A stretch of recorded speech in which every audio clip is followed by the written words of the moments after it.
तो वेलकम बच्चों, हम देख रहे हैं हमारा एप्लीकेशन ऑफ ट्रिग्नोमेट्री। तो उसमें से हमने देखा था इसके पहले एंगल ऑफ एलिवेशन और एंगल ऑफ डिप्रेशन। तो आपको मालूम है कि अगर मुझे चीज़ें ऊपर की तरफ देखनी है तो मैं एंगल ऑफ एलिवेशन यूज़ करता हूँ, और अगर मान लीजिए चीज़ें नीचे की तरफ है और जब मेरी लाइन ऑफ साइट यानी दृष्टि जब नीचे जाती है तो एंगल ऑफ डिप्रेशन होता है। उसके बाद में मैंने कुछ आपको कहा था कि यहाँ पे ज़्यादातर जो ट्रिग्नोमेट्रिक रेशियो यूज़ होने वाला है वो है टैन वाला। तो हमने कुछ वैल्यूज भी लिखी थी और उसके साथ में साइन की कॉस की भी वैल्यू लिखी थी, जैसे साइन 30 1/2, साइन 60 √3/2, साइन 45 1/√2। उसके बाद टैन का लिखा था हमने, टैन 30 था 1/√3, टैन 60 था √3 और टैन 45 1। उसी प्रकार कॉस का भी लिखा था, कॉस 30 था √3/2 और कॉस 60 था 1/2 और कॉस 45 1/√2। तो इस तरह से वो वैल्यूज भी आपको ध्यान में रखनी है। अगर ये नहीं होता तो आप जो टेक्स्ट बुक में आपके टेबल दिया है वो आप याद कर सकते हो। और फिर इस तरह के हमारे पास क्या थे, वर्डिडे प्रॉब्लम्स थे। तो चलो आज भी हम शुरुआत करते हैं इन प्रॉब्लम्स को किस तरह से सॉल्व करना। इसके पहले हमने शुरुआत कर ही ली है, अब थोड़ा सा इसको और आगे बढ़ाते हैं। ठीक है बच्चों। प्रश्न है हमारा, क्वेश्चन है हमारा फर्स्ट, क्या है, two buildings are facing each other on the road with 12 metre. ठीक है, क्या हुआ यहाँ पर, इस चीज को देखो, जो भी बिल्डिंग्स रहेंगी, बिल्डिंग्स किसके ऊपर रहेंगी, ज़मीन के ऊपर। आपने एक आधी कॉलोनी देखी होंगी, कोई सोसाइटी देखी होंगी, तो बीच में से रोड रहता, रोड के इस तरफ भी बिल्डिंग रहती, रोड के इस तरफ भी बिल्डिंग रहती। और अगर देखा जाए तो दोनों की दोनों बिल्डिंगें अगर ऐसी है तो एक दूसरे के तरफ देख रही है ऐसा लग रहा, मतलब उसी को कहेंगे कि वो they are facing each other, एक दूसरे के तरफ देख रहे, और बीच में से जाता है रोड। तो सबसे पहले हम क्या करेंगे, उसी प्रकार रोड वगैरह निकालने की कोशिश करते और यहाँ पर हम बताते इस तरह से रहने वाला है। ठीक है, मान लीजिए कि ये हमारे पास रोड है। ठीक है, रोड की विड्थ है हमारे लिए कितना, इसको मैं नाम देना चाहूँगा थोड़ी देर में। ये रोड की विड्थ है हमारे पास 12 मीटर। ठीक है, अब मान लीजिए कि इधर साइड में एक बिल्डिंग है। ठीक है, मैं इधर में एक बिल्डिंग निकाल देता हूँ, ये यहाँ से मैंने एक बिल्डिंग निकाल दी, और रोड के उस तरफ में भी एक बिल्डिंग होंगी। ठीक है, तो रोड के इस तरफ में भी मैं क्या कर लेता हूँ, एक यहाँ से बिल्डिंग ऐसी निकाल देता हूँ। ठीक है, तो एक बिल्डिंग को नाम दे देता मैं AB समझो, और दूसरे बिल्डिंग को नाम दे देते हम CD। ठीक है, या फिर अगर आप थोड़ा चेंज करना चाहते तो आप नाम चेंज कर सकते हो, आप इसे DC बोल सकते हो, क्योंकि बिल्डिंग्स है ना तो वो एकदम सीधी रहेंगी, मतलब यहाँ पर 90 के एंगल्स होंगे। ठीक है, ये बिल्डिंग फर्स्ट है, ये बिल्डिंग सेकेंड है। अब ये ज़रूरी नहीं है दोस्तों कि दोनों की दोनों बिल्डिंग की हाइट एक समान होंगे, कम ज़्यादा हो सकती है। जैसे यहाँ पे मैंने बताया कि AB को थोड़ा बड़ा बता दिया और DC को थोड़ा छोटा बता दिया। ठीक है, अब आगे बढ़ते हैं। देखो फिर से, क्या, two buildings are facing each other on a road of width 12 metre. दो बिल्डिंग AB और DC दोनों एक दूसरे के तरफ देख रहे हैं और इस रोड के दोनों तरफ है। रोड की विड्थ है हमारी 12 मीटर। आगे देखो, from the top of the first building which is 10 metre high.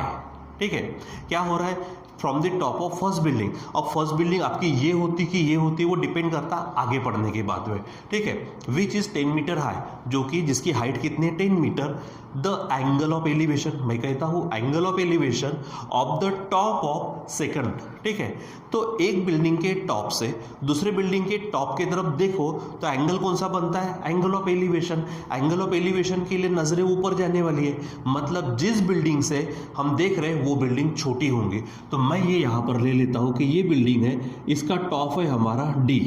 ठीक है, इसका टॉप क्या है, D, और ये यहाँ से दूसरे बिल्डिंग के टॉप को, मतलब किसको, इस A को देख रहा है। ठीक है, तभी तो हमें क्या मिलेगा, एंगल ऑफ एलिवेशन।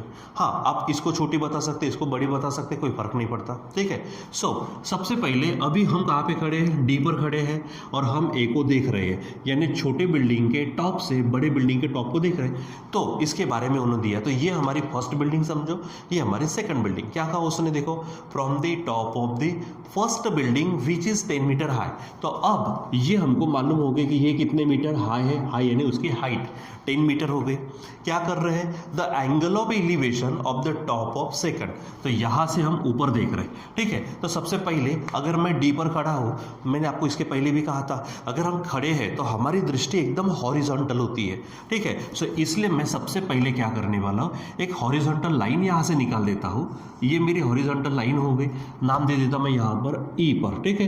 तो ये मेरी लाइन ऑफ साइट हो गई, दृष्टि रेखा, ठीक है।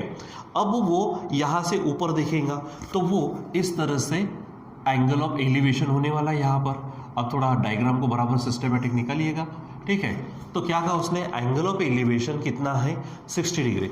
तो पहले लाइन ऑफ साइट ऐसी थी, हॉरिजॉन्टल ऐसा था, और ऊपर की तरफ दिख रहा है, इसलिए ये एंगल कितना बन जाएगा हमारा, 60 डिग्री, ठीक है। यानी एंगल ए डी ई आपका होगा 60 डिग्री, ठीक है बच्चों। तो इस प्रकार ध्यान में रखना है। देखो, दो बिल्डिंग है, रास्ता है, रास्ता कौन सा है हमारा, बीसी, बीसी हमारा रोड हो गया, ठीक है। एक बिल्डिंग है ए बी, दूसरी बिल्डिंग है डीसी।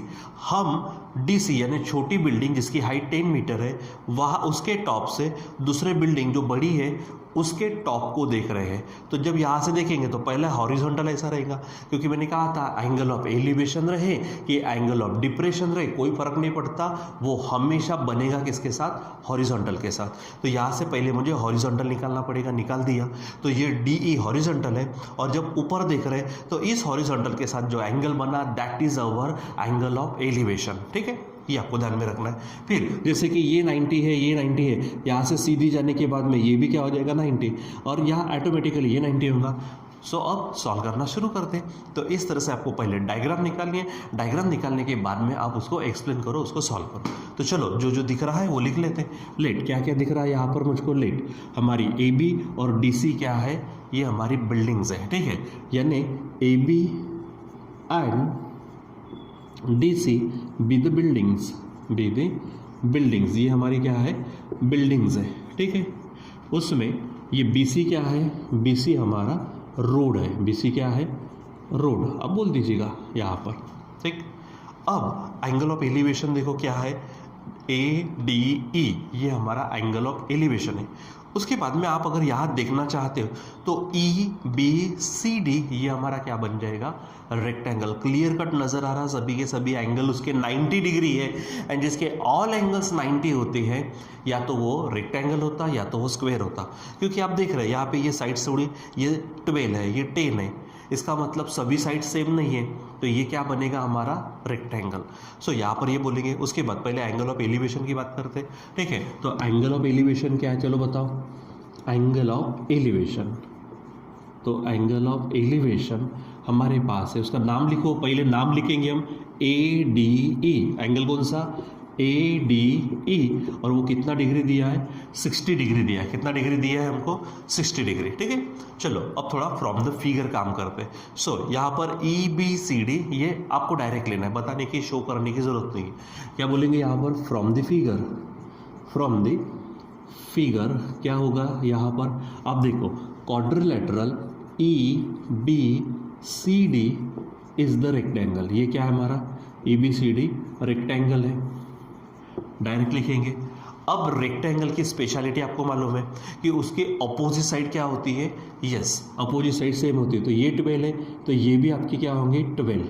ये अगर 10 है आपकी, तो ये भी क्या होगी आपकी, 10 मीटर, यानी लिख लेते। So ED is equal to BC 12 होगी, और EB is equal to DC ये 10 होंगे। सो क्या लिखेंगे, सो बताओ, ED is equal to BC, ED is equal to BC, ये होगी 12 मीटर। दूसरा EB इज इक्वल टू बनेगा DC, और वो होगा आपका 10 मीटर। इन दोनों को एक ही रीजन रहेगा, अपोजिट साइड ऑफ रेक्टेंगल। क्या बोलेंगे हम, opposite sides of rectangle, opposite sides of rectangle. ये आप यहाँ पर उसको रीजन दे दीजिएगा, ठीक है, हो गया। अब हम बात करते हैं कि करना क्या है, what is the height of second building. हमको सेकंड बिल्डिंग की हाइट निकालनी है। अब सेकंड बिल्डिंग हमने कहाँ से देखा उसको, DC के टॉप से, मतलब ये फर्स्ट हो गई। सेकंड बिल्डिंग यानी कौन हो जाएंगी हमारी, अब ए बी हो जाएगी। सेकंड बिल्डिंग हमारी कौन सी हो जाएगी? A B. ठीक है, तो ए बी की हाइट निकालना है, मतलब सिंपल ए बी निकालना है। तो ए बी बना किस किस से? देखो, तो ए बी बना है ए ई और ई बी से। उसमें से ई बी हमको मालूम है, तो हमको सबसे पहले किसको निकालना पड़ेगा? ए ई को निकालना पड़ेगा। हमें निकालना है इसको, तो हम इस्तेमाल करेंगे इस ट्राइंगल का ए ई डी। इस ट्राइंगल में काम करेंगे। इसमें मुझे ये साइड मालूम है, ये एंगल मालूम है, तो ये मैं निकाल सकता हूँ। तो वो काम हम यहाँ पर पहले करेंगे। ठीक है, तो चलो इन ट्राइंगल कौन सा रहेगा हमारा? In triangle A E D. देखो आप, ए ई डी, यहाँ पे ये 90 है तो ये भी 90 बन जाएगा। ठीक है, तो यानी क्या हो जाएगा? Angle E is equal to 90 degree. ठीक है, होगा। अब हमारे पास है ए डी ई, ये 60 है। अब देखो भला, मुझे चाहिए कौन? ए ई चाहिए, और है कौन? ई डी है। और 60 की बात करते एंगल की, तो एंगल के सामने ये अपोजिट होंगे जो चाहिए है, और ये 12 जो है वो तो ऑलरेडी है। तो अपोजिट और ये एडजेसेंट, यानी मैं किसका इस्तेमाल करूँगा यहाँ पर? टैन का। So I will use here tan 60। So यहाँ पर आप राइट करो टैन 60। अगर आप इसको सॉल्व करते हो, ठीक है, तो आपको आंसर्स मिलेंगे। बताओ टैन 60 क्या है? टैन 60 के सामने कौन है? ए, यानी यहाँ पर होगा ए अपॉन, नीचे में कौन होगा? एडजेसेंट। तो एडजेसेंट कौन है? हमारी ई डी है। ठीक है, अब आप क्लियरली देख रहे हैं कि मेरे पास यहाँ पे जगह नहीं है। ठीक है, तो मैं क्या कर देता हूँ, इसमें से ये इसको इरेज कर देता हूँ, हटा देता हूँ, ताकि हम इसको अच्छे से पढ़ पाए, और बाकी का जो है इसको हम बाद में फिर से लिख लेंगे। ठीक है, हमारे पास जगह नहीं है। देखो, अब यहाँ इसको सॉल्व करते हैं। टैन 60, तो टैन 60 की वैल्यू मैंने आपको पहले ही बताई है। टैन 60 की वैल्यू है √3। टैन 60 की वैल्यू कितनी है हमारी? √3 इज इक्वल टू, ये ए ई है। अब आप देखो, ए ई मुझे मालूम नहीं है, तो ए ई एज इट इज़। और आप देखो यहाँ पे ई डी कितनी है हमारी? 12 है। तो यहाँ पर हम लिख लेते हैं 12, इसलिए हमारी ए ई बन जाएंगे 12√3 मीटर। ए ई कितनी होंगे? 12√3। लेकिन हमको ए ई नहीं चाहिए, मुझे ए ई के साथ में क्या चाहिए? पूरा का पूरा ए बी चाहिए। अब ए बी बना किससे? नाउ क्या बोलेंगे हम?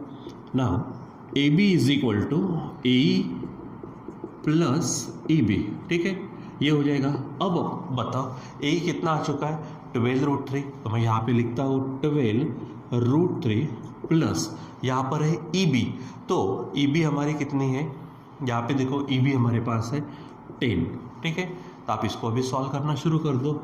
ये है 12। मैंने उस दिन लास्ट टाइम आपको √3 की वैल्यू बताई थी, वो है 1.73। ठीक है, प्लस 10। अब इसको हम क्या करते हैं? सॉल्व करते हैं। ठीक है, सो क्या हो जाएगा हमारे पास?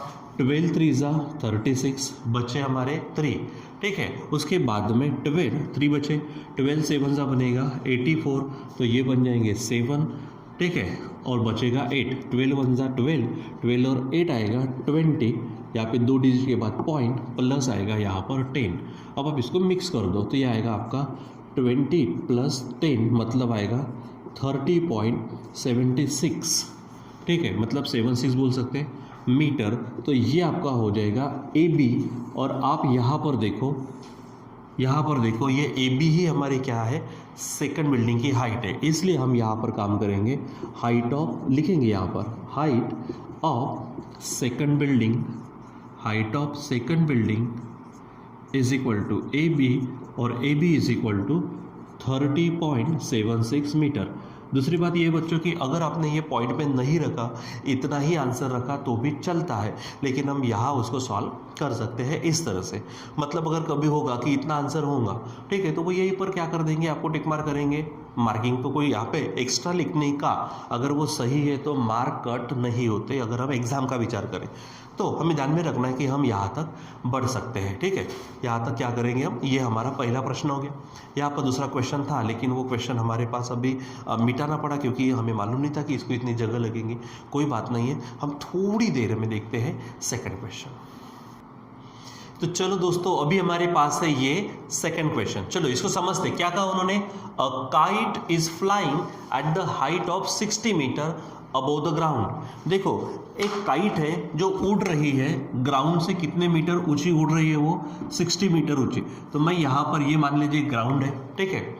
और काइट ऊपर की तरफ, जैसे हम देखते हैं ना काइट पतंग उड़ाते हैं हम, तो वो ग्राउंड से कितने मीटर ऊंची है 60 मीटर ऊंची। तो यहाँ से अगर मैं बता दूँ यहाँ पर, ठीक है, कि वो 60 मीटर ऊंचाई पर उड़ रही है, मतलब यहाँ तक। तो ये है, मान लीजिए इसको नाम दे देता मैं AB, और ये 60 मीटर ऊपर है, ठीक है, ये ग्राउंड है। अब इसके बीच में यहाँ 90 का एंगल होगा। अब आगे क्या कहा, a kite is flying at the height of 60 metre, यानी फिलहाल काइट कहाँ पर है, हमारी A पर है, ठीक है। आगे metre above the ground, the string attached to the kite is tied at the ground. अब देखो जैसे हमारी काइट जब उड़ती है, देखो आपने काइट देखी होंगे, इस तरह से काइट रहती है, ठीक है, और इसका इस तरह से धागा है, ठीक।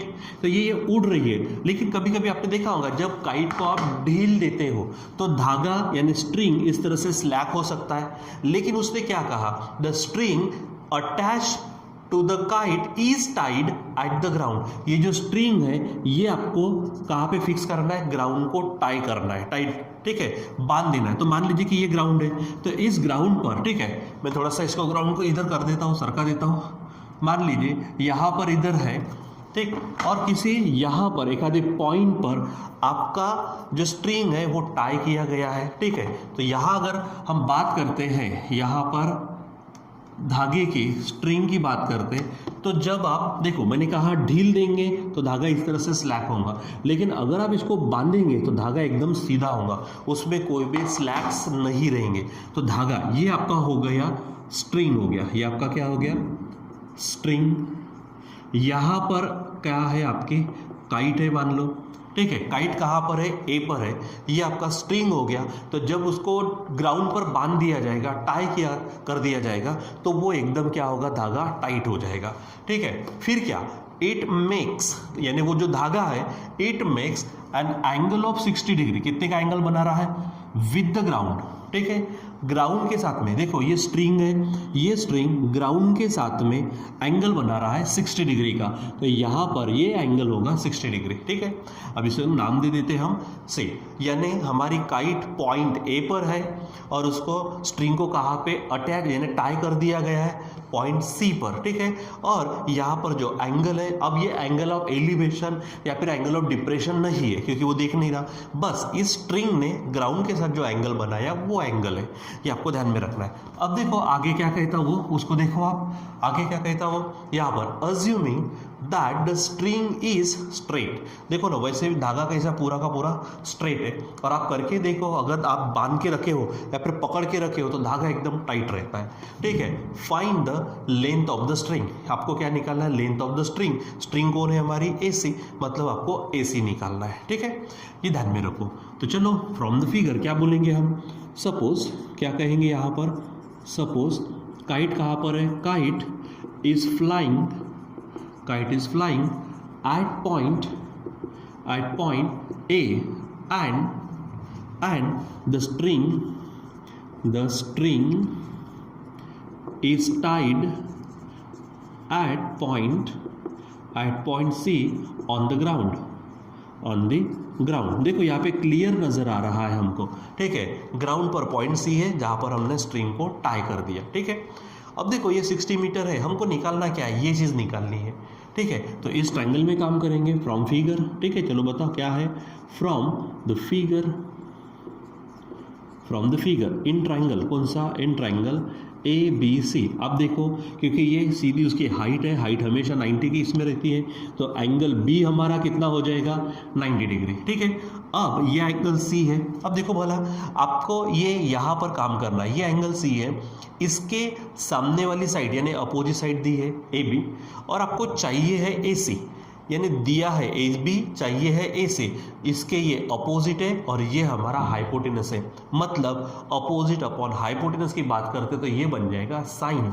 तो मैं यहाँ पर यूज करता हूँ साइन 60, ठीक है। तो साइन 60 क्या होगा, यहाँ से फिगर से साइन 60 क्या होगा, फिगर वाला टाइप, 60 के अपोजिट क्या है, AB है अपॉन हाइपोटेनस, यानी कौन होगा, AC। हम साइन का यही तो कहते, अपोजिट अपॉन हाइपोटेनस। ठीक है, चलो सॉल्व करो। साइन 60, क्या कहा था साइन 60 के बारे में, इट इज़ √3/2। ठीक है, और AB कितनी हमारे पास 60 है और हमें चाहिए है AC। ठीक है, अब इसको सॉल्व करना शुरू करो। देखो AC को इधर भेज दो तो AC इधर आएगा, डायरेक्ट करते हैं, यहाँ पर क्या हो जाएगा 120। ठीक है, और √3 कहाँ जाएगा, नीचे जाएगा, इस तरह से हो जाएगा। ठीक, अब आप इसको थोड़ा सॉल्व कर सकते हो।